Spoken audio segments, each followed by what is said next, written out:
안녕하세요. 여러분의 고민을 함께 풀어가는 나는 엄마다입니다. 오늘은 자식을 가진 부모라면 누구든 궁금해하실 주제, 바로 명문대생들이 꼽은 공부에 도움이 되는 엄마와 도움이 안 되는 엄마에 대해 이야기해보겠습니다. 우리나라에서 공부는 엄청난 경쟁이죠. 그런데 명문대에 간 학생들은 어떤 부모님 밑에서 자랐을까요? 잔소리를 많이 하는 부모님, 학원을 많이 보내는 부모님, 아니면 전혀 간섭하지 않는 부모님일까요? 오늘 그 진실을 파헤쳐 보겠습니다. 1. 최고의 엄마는?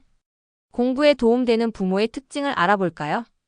놀랍게도 명문대생들이 꼽은 최고의 부모는 공부에 관여하지 않는 부모였습니다. 연세대 사학과인 최준호님은 중학교 때까지 부모님이 공부 습관을 잡아주셨고 이후에는 스스로 공부할 수 있도록 믿어주셨다. 덕분에 자율적으로 공부하는 습관이 생겼다. 라고 말씀해 주셨습니다.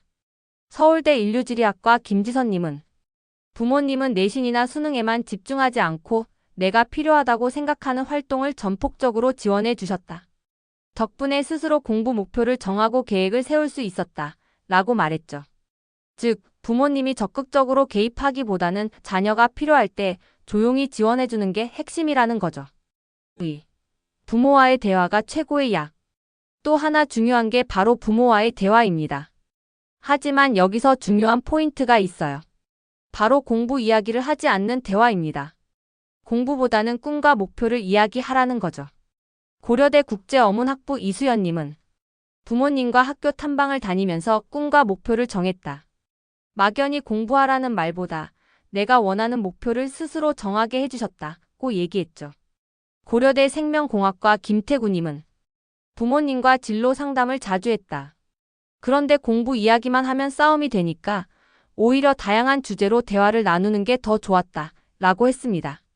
부모님과 자녀 간의 원활한 소통이 결국 공부의 원동력이 된다는 거죠. 3. 최악의 엄마 유형은? 자, 이제 반대로 공부에 방해가 되는 부모 유형도 알아볼까요? 혹시 이 중 하나라도 해당된다면 꼭 참고하세요. 공부에 방해되는 부모의 특징. 1. 공부 내용을 일일이 감시하는 부모. 재수생 김모양은 고등학교 때까지 부모님이 하루 종일 제 공부를 감시하고 심지어 학교 과제까지 체크하셨다. 너무 스트레스를 받아서 오히려 성적이 떨어졌다. 라고 했습니다. 이건 정말 많은 학생들이 공감하는 문제예요. 적당한 관심은 필요하지만 지나치면 오히려 독이 될 수 있어요. 2. 자녀의 의사를 무시하고 진로를 강요하는 부모. 대학생 김모구는 저는 인문학을 전공하고 싶었는데 부모님이 경영학과에 가라고 하셔서 정말 힘들었다. 공부할 의욕이 사라졌다. 라고 했습니다. 부모님은 자녀의 미래를 위해 결정한다고 생각하시겠지만 오히려 동기를 떨어뜨릴 수 있다는 걸 꼭 기억하세요. 3. 성적에 집착하는 부모.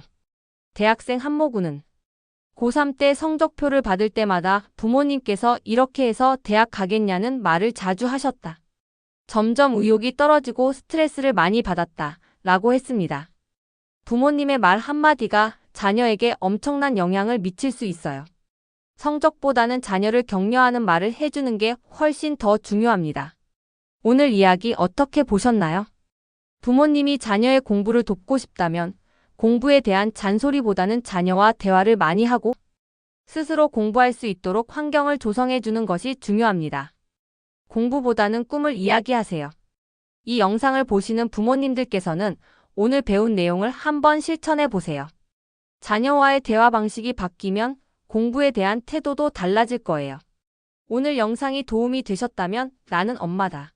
좋아요와 구독 부탁드립니다. 앞으로도 유익한 정보를 전해드릴게요. 감사합니다.